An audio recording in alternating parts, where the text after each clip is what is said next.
जगन्नाथ। आज माई भणजा मिसिकी ब्लॉग करूँ। तो आज गोटे बढ़िया रेसिपी आनी पोई सागर भजा।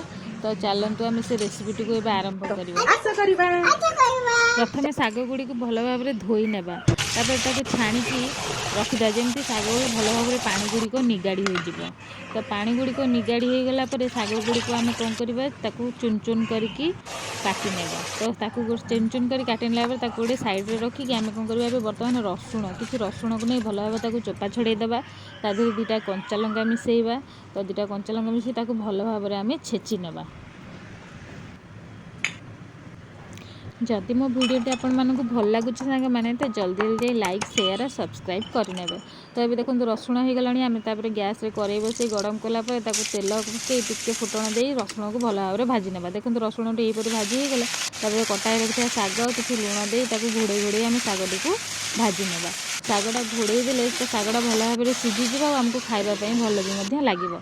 तो देखो ये शागटा हो आसला।